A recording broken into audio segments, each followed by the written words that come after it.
साथियों जय भीम। मैं हूं इंजीनियर स्नेहा और आप देख रहे हैं द थिंक। आपको बता दें कि आज हम विदर्भ की धरती पर जिला चंद्रपुर में, जहां पर आदरणीय ज्ञान ज्योति भंते जी इनके मुख्य उपस्थिति में वर्षावास समापन है और साथ ही कठिन चिवरदान का कार्यक्रम यहां पर आयोजित किया गया है। तमाम बौद्ध उपासक उपासिकाएं यहां पर मौजूद हैं और हम तमाम लोगों से बातचीत करना चाहेंगे। आप देख सकते हैं मेरे पीछे तथागत गौतम बुद्ध की खूबसूरत सी मूर्ति है। उसी मेरे जो राइट हैंड साइड पर जो है वो तथागत गौतम बुद्ध का एक विहार है और लोग यहाँ पर बड़ी तादाद में आए हुए हैं।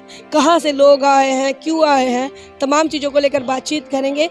साथ ही जो राष्ट्रीय लेवल पर बातचीत चल रही है, 22 प्रतिज्ञा को लेकर जो विवाद चल रहा है, उस पर लेकर भी ये बौद्ध उपासक उपासिकाएं क्या सोचती है, इस पर भी उनसे बातचीत करेंगे। तो चलिए बात करते हैं। यहाँ पर महिला उपासिकाएं बैठी हुई हैं और आप देख सकते हैं ये जो कठिन चिवरदान चल रहा है उसको लेकर तमाम लोग अपने अपने तरफ से भिक्षु संघ को दान देने के लिए कुछ चीज़ें लेकर आए हैं।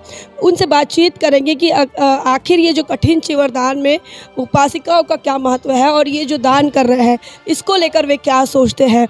तो जय भीम, कहाँ से हैं आप? चंद्रपुर से। चंद्रपुर से आए हैं। क्या मकसद है आज किस कार्यक्रम का, आप क्यों आई हैं यहाँ? हमारा संकल्प था जीवन में एक न एक दिन कठिन चिवरदान देंगे करके ना क्या, इसलिए हम ना क्या सब संघ मिलके ना क्या कठिन चिवरदान दे रहे। सारी महिलाएं चंद्रपुर की है? हाँ, इंदिरा नगर ये पूरा संघ। हमको बहुत महत्वपूर्ण जानते हैं, हम बहुत अनुभव भी करते हैं और बहुत सगुन भी अच्छा मिलता लगता है। अच्छा, बौद्ध धर्म को लेकर आपकी क्या मान्यता है? बुद्ध को लेकर क्या सोचते हैं? बहुत अच्छा मानते हैं, बहुत अच्छा मानते हैं। श्रद्धा है हमारी बुद्ध धर्म पर। बाबा साहब ने हिंदू धर्म छोड़ दिया, आप तमाम लोग जानते हैं। बाबा साहब ने 1956 में हिंदू धर्म छोड़ दिया और नागपुर की दीक्षा भूमि में और फिर चंद्रपुर की दीक्षा भूमि में बौद्ध धर्म लिया। तो आपको क्या लगता है हिंदू धर्म क्यों छोड़ा होगा बाबा साहब ने, कोई बता पाएगा? हिंदू धर्मामध्ये आम्हाला बिलकुल मान सन्मान नव्हता, किड्यासारखी वागणूक होती आम्हाला। कुत्र्याला सन्मान होता पण आमच्या लोकांना सन्मान नव्हता। याच्यामुळे स्वीकारलं बाबासाहेबांनी। पाणी सुद्धा हिंदू समाजचे लोक देत नव्हते आम्हाला, रोडनी चालाची मुभा नव्हती आम्हाला, गाडगं होतं, झाडू होता, त्याच्यामुळे बाबासाहेबांनी हिंदू धर्म त्यागला आणि बौद्ध धर्म स्वीकारला। बौद्ध धर्म और हिंदू धर्म में क्या फिर समानता, कुछ अंतर मानते हैं आप? बहुत अंतर है। हिंदू धर्म में जमीन आसमान का फर्क है ना, बौद्ध धर्म में सबको समान, मतलब ऊंच नीच जाति का भेदभाव बुद्धिज्म में नहीं है, ये जान। अच्छा, 22 प्रतिज्ञा को लेकर आपका क्या मानना है? प्रधानमंत्री के जो लोग हैं, बीजेपी के लोग, वो कह रहे हैं कि ये राम राज्य है, तो राम राज्य में 22 प्रतिज्ञा नहीं बोलना चाहिए। आप जो बोलते हैं कि मैं ब्रह्मा विष्णु महेश को देव नहीं मानूंगा, तो इसको लेकर आपका क्या मानूंगा? आप नहीं मानोगे? नहीं। बीजेपी प्रधानमंत्री बोलेंगे ही ना, हम नहीं मानते ना। हमारे बाबा साहब ने हमको बुद्ध धम्म संघ की दीक्षा दी, फिर नहीं मानते। प्रतिज्ञा को लेकर आपको क्या लगता है? जैसे ब्रह्मा विष्णु महेश को देव नहीं मान रहे हैं, ठीक है, राम कृष्ण गौरी गणपति को नहीं मानना है, तो इसमें तो हिंदू लोग जो है, जो इस देश के अंदर हिंदू राष्ट्र की बात कर रहे हैं, राम राज्य की बात कर रहे हैं, वो लोग कह रहे हैं कि आपकी 22 प्रतिज्ञाओं को बंद करना पड़ेगा। क्या लगता है आपको? त्यांची सोच अलग आहे। आम्हाला गुलाम करना चाहते हैं वो लोग, ब्राह्मण लोग। हाँ, जातीवाद अगोदर जसे लोक आम्हाला वागवत होते ना गुलाम म्हणून, तशासारखेच वागवायला चालले। बुद्धिज्म में आपको अच्छा लगता है, समानता मिलती है, आज़ादी मिलती है, विचार करने की क्षमता मिलती है, सब सही? हाँ हाँ हाँ हाँ, शांति मिलती है, हमको बहुत अच्छा लगता है। आपको ऐसा लगता है कि दुनिया के सभी लोगों ने एक बार बौद्ध धर्म को समझना चाहिए? हाँ, समझना चाहिए और स्वीकारना भी चाहिए। देखिए, महिलाओं से हम बातचीत कर रहे हैं, हालांकि लैंग्वेज बैरियर आ रहा है, आपको दिख रहा होगा। हम महाराष्ट्र के चंद्रपुर ज़िले में हैं और यहाँ पे तमाम लोग जो है वो मराठी भाषिक लोग हैं। बातचीत से आप उनकी भावनाओं को समझिए, वो बुद्ध को लेकर क्या सोचते हैं। इस देश के अंदर हिंदू राष्ट्र की बात हो रही है, राम राज्य की बात हो रही है, वही एक तरफ बुद्ध को मानने वाले जो लोग हैं वो शांति की बात कर रहे हैं, भाईचारे की बात कर रहे हैं, गुलामी से मुक्ति की बात कर रहे हैं। और भी लोगों से हम बातचीत करेंगे, जानेंगे इस कठिन चिवरदान के मौके पर 22 प्रतिज्ञाओं का क्या महत्व है बौद्धों के जीवन में और तमाम बहुजनों के जीवन में। आप देख सकते हैं जिस क्षेत्र में हम आए यहाँ पर कठिन चिवरदान का प्रोग्राम चल रहा है और ये जो लोग हैं वो चिवर लेकर अभी भिक्षु संघ के तरफ चल रहे हैं। बातचीत करेंगे आज के मौके पर। तो आज के मौके पर हम आदरणीय हमारे भिक्खु हैं उनसे इस दिन के महत्व के बारे में जानेंगे और ये जो चल रही है, ये जो प्रोसीजर चल रही है इसको लेकर क्या बताएंगे आज के मौके पर। ये बुद्ध के समय में जो कठिन चिवरदान है वो कठिन चिवरदान भारत में बहुत कम जगह होता है। हमने ये विदर्भ में पहली बार कोशिश की है कि जहाँ जो पारंपरिक जो देश है जो भगवान के काल में सबसे प्रथम था, महाप्रजापति गौतमी ने चालू किया था। 24 घंटों के अंदर कपास था, कपास को सूत में बिनने का, सूत को कलर रंग देने का, रंग देने के बाद उसको सुखाने का और सुखाने के बाद उसका हाथ से चिवर बुनने का, ये काम दाई का अतिशय बहुत बड़ा श्रद्धे से करता है और बहुत बड़ा कुशल कर्म संपादित करते हैं। और ये कुशल कर्म के संपादन से आज ये दूसरी बार ये कठिन चिवरदान का कार्यक्रम चल रहा है।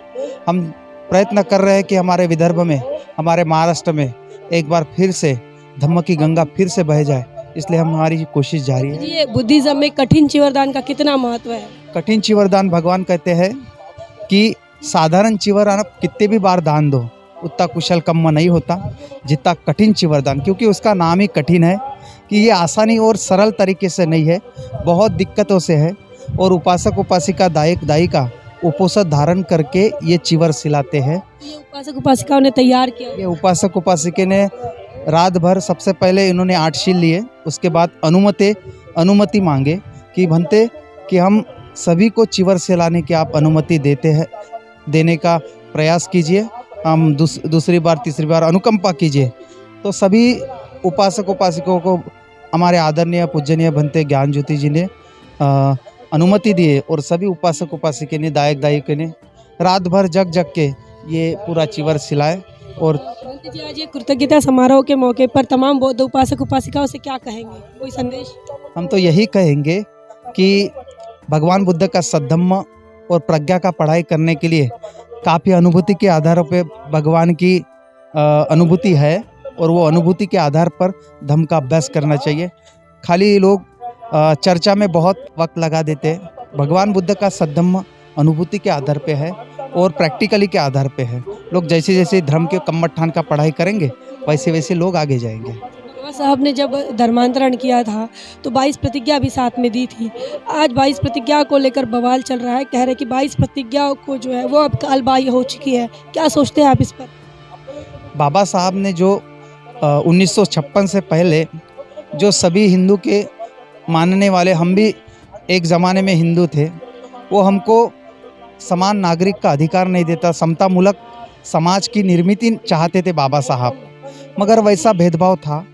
मगर ये भेदभाव के कारण हमारे लोगों को, जो भी लोग हैं, हमारे जो दलित समाज के लोग हैं, शेड्यूल कास्ट के लोग हैं, यानी अन्य समाज के जो लोग हैं, उनको समान अधिकार नहीं था। भगवान बुद्ध का सद्धम्म सभी लोगों को समतामूलक समाज की निर्मिति का बहुत बड़ा उद्देश्य सिखाता है। इसलिए बाबा साहब को लगा कि बौद्ध धर्म लेना ही उचित है। और रही बात हिंदू धर्म की, हिंदू धर्म में कोई ये नहीं है, कोई तथ्य नहीं है, क्योंकि जो तथ्य होना चाहिए उसका इतिहास होता है और उनका कोई इतिहास नहीं है। और इतिहास होने के बाद अभी क्या लोग खाली बवाल करते हैं, बवाल करने से कुछ नहीं, जहाँ खोदेंगे वहाँ बुद्ध ही निकलेंगे। भंते जी ये जो हिंदू राष्ट्र की बात कर रहे हैं, ऐसे में बुद्धिस्ट कल्चर को कैसे बचा पाएंगे हम लोग?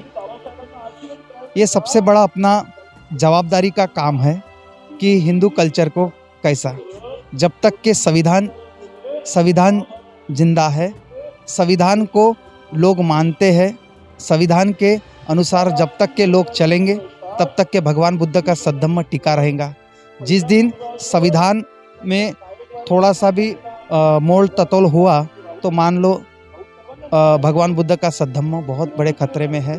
और हमें सभी लोगों को ये ध्यान में रखना चाहिए कि संविधान को बचाने के लिए, क्योंकि संविधान ही हमको आज़ादी देता है, कि भगवान बुद्ध का धम्म का अभ्यास, और पूरा जो संविधान थोड़ा पूरा अपन पढ़ते हैं तो बहुत सा विनय पिटक भगवान बुद्ध के उपदेश के ऊपर है। अभी लोग कभी कभी कैसा सोचते हैं ये उसके आधार पे है। हमारे साथ भंते जी हैं और इनका ये मानना है कि बुद्धिज़्म को बचाने के लिए संविधान बचाना बहुत ज़रूरी है, क्योंकि संविधान बचेगा तभी बुद्धिज़्म फिर से इस्टेब्लिश हो पाएगा। और अगर बुद्धिज़्म को ख़त्म करना है तो लोग पहले इस देश के अंदर जो हिंदू राष्ट्र वाले बात कर रहे हैं वो पहले संविधान को ख़त्म करेंगे। तो भंते जी, क्या नाम है आपका? मेरा नाम भंते धम्मचेती है। तो भंते धम्मचेती हमारे साथ थे और इस वक्त ये कठिन चिवरदान के लिए कूच कर रहे हैं। यहाँ से भंते ज्ञान बोधि की तरफ सब लोग निकल रहे हैं। तो आप देख सकते हैं ये सारे लोग जो है वो गाथा गाते हुए निकल रहे हैं। तो इनके लिए कृपया रास्ता छोड़ दीजिए। और भी कुछ लोगों से बातचीत करेंगे। आप देखिए इधर किताबों की स्टॉल पड़ी है, इधर भी किताबें लगे हुए हैं। तो जहाँ पर भी बुद्ध की बात होती है, बाबा साहब की बात होती है, वहाँ पर किताबों के स्टॉल आपको देखने को मिल सकते हैं। किताबें देखिए, कहीं पर भी ऐसे कोई भी धर्म नहीं है जिस धर्म का कोई कार्यक्रम हो, समारोह हो और उसमें किताबों की बिक्री हो। तो ये तमाम लोग हमारे साथ हैं और यहाँ पर आप देखिए तो ये सफ़ेद वस्त्र धारण करके ये अनागारिका है। ये तमाम लोग जो है वो कठिन चिवरदान के लिए निकल रही हैं।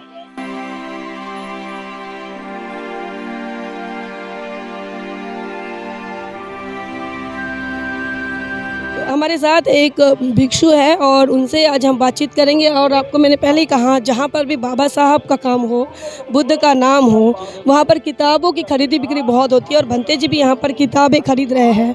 भंते जी, वंदामी शॉप है मेरी वाली। भंते जी क्या बताएंगे? शॉप है मेरी वाली। शॉप है आपकी? अच्छा, तो इस शॉप को लेकर क्या बताएंगे आप? ये किताबों को लेकर बाबा साहब अम्बेडकर काफ़ी संवेदनशील थे और किताबों से ही क्रांति आती है। क्या मानना है आपका? बाबा साहब की क्रांति अभी 22 प्रतिज्ञा के ऊपर बाबा साहब की क्रांति का उदय हो गया है। और ये जो धम्म क्रांति जो बाबा साहब ने 14 अक्टूबर को की थी, उस क्रांति को अभी प्रतिक्रांति के रूप में देखा जाएगा। और आगे इस क्रांति में बहुत बड़ा बदल होने वाला है। इससे इस क्रांति को जो भी लोगों की जो भावनाएं हैं वो अभी बदल चुकी है। सभी समाज के लोग अभी इस बाबा साहब की क्रांति के तरफ ध्यान दे रहे हैं। और हमारी जो पुस्तकों का स्टॉल है, इस स्टॉल से हम सभी समाज के लोगों को जागृत करने का काम कर रहे हैं। जहाँ जहाँ पर भी खेड़े गांव हो या कोई भी गांव हो, वहाँ जाके हम अपना स्टॉल लगाते हैं और लोगों तक बाबा साहब का धम्म का जो कार्य है, 14 अप्रैल का जो कार्य है, जो 22 प्रतिज्ञा का कार्य है बाबा साहब का, हम लोगों तक पहुंचा रहे हैं। इतना कह के मैं अपना भाषण। और भी लोग हैं, उनसे बातचीत करेंगे। किताबें खरीद रहे हैं। क्या बताएंगे? इस देश के अंदर 22 प्रतिज्ञा को लेकर बवाल चल रहा है। कह रहे हैं कि 22 प्रतिज्ञा कालबाह्य हो चुकी है, इससे हिंदुओं का जो भावना है वो हार चुकी है। क्या मानते हैं आप? बाबा साहब ने जो हिंदू धर्म को छोड़ा, 22 प्रतिज्ञा दिया, वो गलत किया?